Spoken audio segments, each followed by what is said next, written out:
दोस्तों आज के इस वीडियो में हम दिल्ली पुलिस कांस्टेबल 2020 में पूछे गए जीके जीएस के 40 क्वेश्चंस करने वाले हैं। चलिए दोस्तों स्टार्ट करते हैं। देखिए फर्स्ट क्वेश्चन में पूछा गया है, सर्वप्रथम भारत को इंडिया कहकर किसने संबोधित किया? सही आंसर होगा दोस्तों यूनानियों ने। नेक्स्ट क्वेश्चन देखिए, भारतीय उपमहाद्वीप में कौन सम्मिलित नहीं है? तो भारतीय उपमहाद्वीप जो है ना, इसमें दोस्तों श्रीलंका शामिल नहीं है, ठीक ना। नेक्स्ट क्वेश्चन, उत्तर प्रदेश राज्य की सीमा भारत के कितने राज्यों को स्पर्श करती है? तो 8 राज्यों को। भारत की जल क्षेत्र सीमा कहाँ तक फैली है? तो 12 समुद्री मील तक, ठीक है ना। भारत की सबसे पूर्वी बिंदु कौन है? देखिए भारत की सबसे पूर्वी बिंदु दोस्तों किवीथू है, ठीक ना। और अगर पश्चिमी बिंदु की बात की जाए तो गुहार मोती, जो कि कहाँ है? गुजरात में है, ठीक ना। और अगर उत्तरी बिंदु की बात की जाए तो इंदिरा कौल है, और दक्षिणी बिंदु की बात की जाए तो कन्याकुमारी है, ठीक है ना। चलिए आगे क्वेश्चंस करते हैं। भारत की मुख्य भूमि का अक्षांशीय विस्तार क्या है? तो भारत की मुख्य भूमि का अक्षांशीय विस्तार दोस्तों 8 डिग्री 4 मिनट से 37 डिग्री 6 मिनट उत्तरी अक्षांश है। चलिए नेक्स्ट क्वेश्चन करते हैं। भारत में सबसे कम वर्षा कहाँ पर होती है? दोस्तों भारत में सबसे कम वर्षा लेह, जो कि लद्दाख में है, वहाँ पर होती है, ठीक ना। भारत की देशांतरीय स्थिति क्या है, या फिर कह सकते हैं देशांतरीय विस्तार क्या है? तो 68 डिग्री 7 मिनट से 97 डिग्री 25 मिनट पूर्वी देशांतर, ठीक ना। चलिए भारत का संलग्न क्षेत्र सीमा कहाँ तक फैली है? 24 समुद्री मील तक फैली है, ठीक ना, 24 समुद्री मील तक।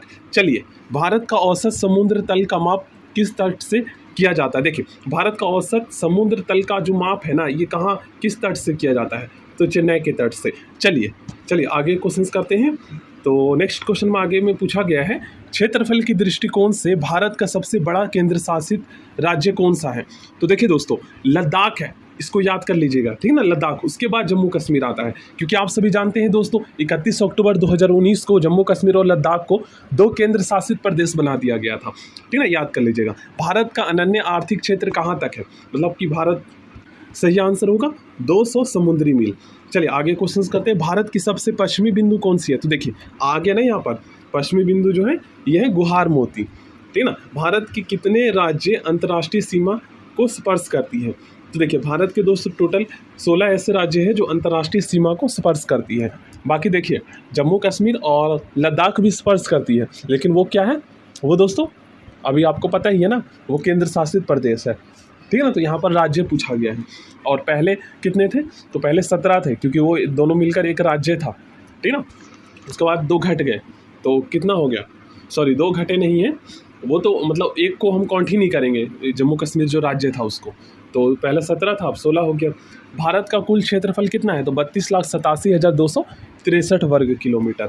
चलिए क्षेत्रफल के दृष्टिकोण से सबसे छोटा केंद्र शासित राज्य कौन सा है? लक्षद्वीप है, ठीक ना। सबसे छोटा केंद्र शासित राज्य क्षेत्रफल के दृष्टिकोण से और जनसंख्या के दृष्टिकोण से पूछा जाए तो सबसे छोटा दोस्तों लक्षद्वीप है, ठीक है, जनसंख्या के दृष्टिकोण से भी, और क्षेत्रफल के हिसाब से अगर पूछा जाए तो लद्दाख है, और सबसे ज़्यादा जनसंख्या वाला मतलब अगर पूछा जाए केंद्र शासित प्रदेश तो दिल्ली है।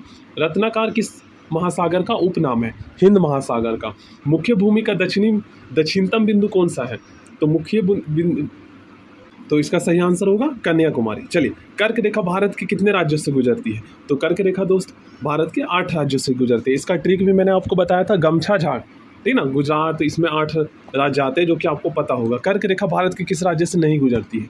तो देखिए मणिपुर से नहीं गुजरती है। आगे करते हैं। भारत में सर्वाधिक बोले जाने वाली भाषा कौन सी है? हिंदी है, उसके बाद बांग्ला आता है, ठीक ना। चलिए आगे क्वेश्चन करते हैं। क्वेश्चन नंबर 22 में पूछा गया है, विश्व में क्षेत्रफल के दृष्टिकोण से भारत का स्थान 7वां, ये तो आपको पता है, और जनसंख्या के दृष्टिकोण से पहला है, ठीक ना। आज से अगर 6 महीने पहले बात करें तो जनसंख्या के दृष्टिकोण से पहले नंबर पे चीन था। भारत की दक्षिणी बिंदु भूमध्य रेखा से कितनी दूरी पर है? 876 किलोमीटर। भारत की सबसे बड़ी जनजाति भील है, ठीक ना। नेक्स्ट क्वेश्चन करते हैं। हिमालय किस प्रकार का पर्वत है? तो ये बलित पर्वत है। देखिए 82.5 डिग्री पूर्वी देशांतर रेखा कहाँ से गुजरती है? तो ये दोस्तों नैनी से गुजरती है, और 82.5 डिग्री पूर्वी देशांतर जो है ना, ये भारत का मानक समय रेखा है, याद कर लीजिएगा, बहुत ही ज़्यादा इंपॉर्टेंट क्वेश्चन है। भारत का मानक समय रेखा है, ठीक है, 82.5 डिग्री पूर्वी देशांतर। भारत को सबसे पहले हिंदुस्तान किसने कहा? तो ईरानियों ने कहा, ठीक है ना। यहाँ पर फ्रांसीसी एक गलत है, यहाँ पर याद कर लीजिएगा। चलिए आगे के क्वेश्चंस करते हैं। तो क्वेश्चन नंबर 28 में पूछा गया 82.5 डिग्री पूर्वी देशांतर रेखा भारत का मानक समय कुल कितने राज्यों से गुजरती है? तो ये दोस्तों 5 राज्यों से गुजरती है, ठीक है ना। एक समुद्र मील जो है 1.852 किलोमीटर के बराबर होता है, ठीक है ना। भारत की कुल स्थलीय सीमा की लंबाई कितनी है? तो स्थलीय सीमा की लंबाई 15,200 किलोमीटर।